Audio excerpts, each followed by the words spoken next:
Bonjour, aujourd'hui je vais vous expliquer une activité d'inspiration Montessori sur les repères et notamment les repères dans le temps. Donc voilà, donc le principe est assez simple, on peut fabriquer tout soi-même. On va commencer par le repère temporel de la journée, donc comment se repérer sur une journée, parce que en fait j'ai remarqué que c'est pas du tout simple pour un enfant d'apprendre à se repérer dans le temps. Euh, c'est finalement assez abstrait pour eux. Donc ça peut les aider. Donc, alors là, celui-là, je ne l'ai pas fait moi-même, mais on peut tout à fait le faire soi-même, hein.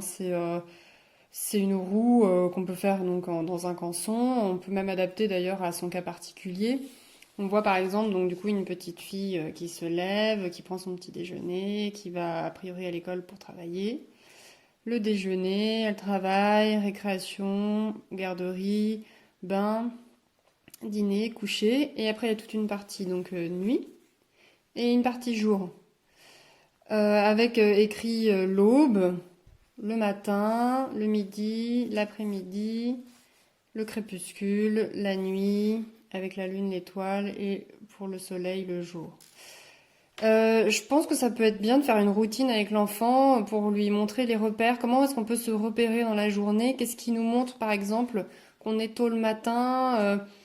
Alors la petite fille, là, elle se réveille, elle peut avoir un réveil qui peut lui indiquer que c'est l'heure de se lever. Le repas, par exemple, aussi du midi, c'est un repère dans la journée. Le bain peut être un repère dans la journée. La lecture du soir, par exemple. Voilà, et on peut éventuellement rajouter, par exemple, ici une flèche pour indiquer à quel moment de la journée on se trouve. On peut le faire avec l'enfant plusieurs fois dans la journée ou suivant une routine le soir, le matin, le midi. Voilà, on peut faire avec l'enfant. Je trouve que c'est déjà un bon moyen de repère. Euh, donc il faut commencer par la journée, les repères de la journée. Comment se repérer dans une journée?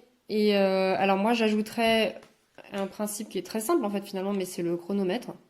Ça permet aussi à l'enfant finalement de voir combien de temps peut durer, je sais pas moi par exemple le déjeuner. Donc on peut s'amuser ensemble à chronométrer. On lui explique comment fonctionne un chronomètre et puis on chronomètre ensemble le temps du déjeuner. C'est un repère encore plus précis là, puisque il s'agit vraiment de minutes et d'heures. Donc c'est aussi une activité, on va dire, en anticipation de l'apprentissage de l'heure, qui se fait assez tardivement, vers l'âge de 6 ans. Voilà, alors donc déjà se repérer dans une journée, ensuite se repérer dans la semaine. Alors là j'ai fait une roue moi-même, avec des couleurs qui rappellent la comptine qu'il écoute à l'école, c'est-à-dire lundi orange.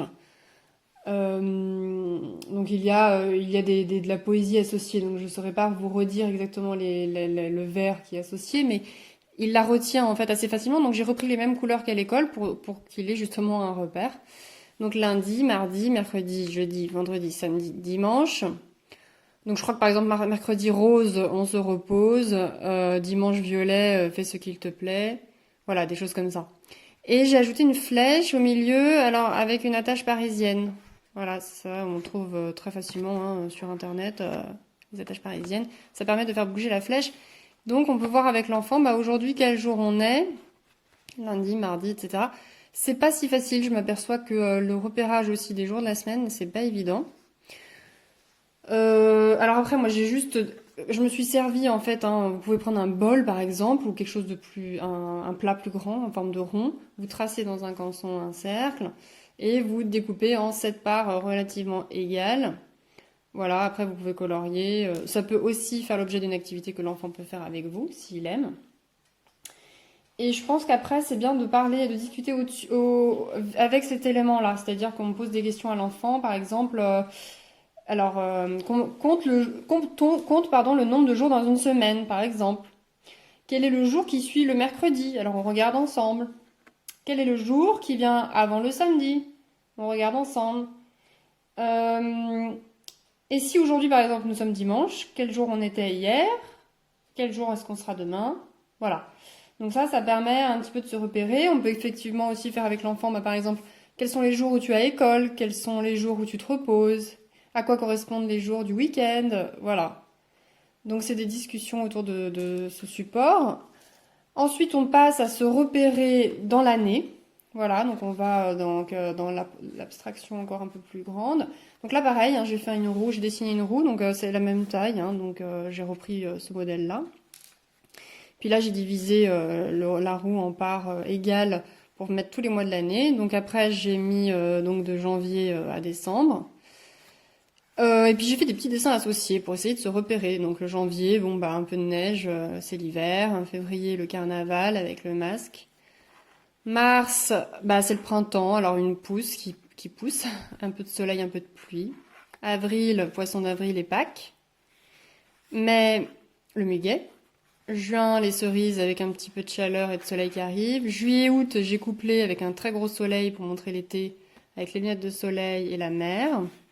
Septembre, la rentrée avec le cartable et la pomme. Octobre, la citrouille et la feuille morte. Novembre, de la pluie. Décembre, Noël, etc. Avec toujours la flèche au milieu, accrochée avec une attache parisienne. Comme ça, pareil, on peut voir avec l'enfant. Ça peut être une routine aussi. Bah, on est à quel mois de l'année? Voilà, donc c'est lui qui place lui-même, par exemple. Et donc, avec ce support, on peut de la même façon poser des questions à l'enfant. Par exemple, que représente cette roue? Observe attentivement la roue. Quel mois fête ton Noël, par exemple?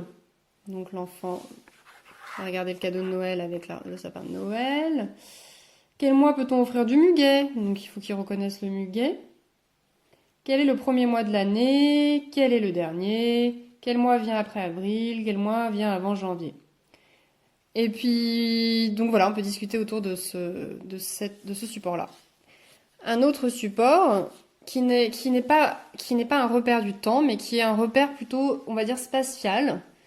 Mais je trouve que ça va un peu avec, parce que quand on parle de la date du jour, par exemple, en général, on parle aussi de la météo.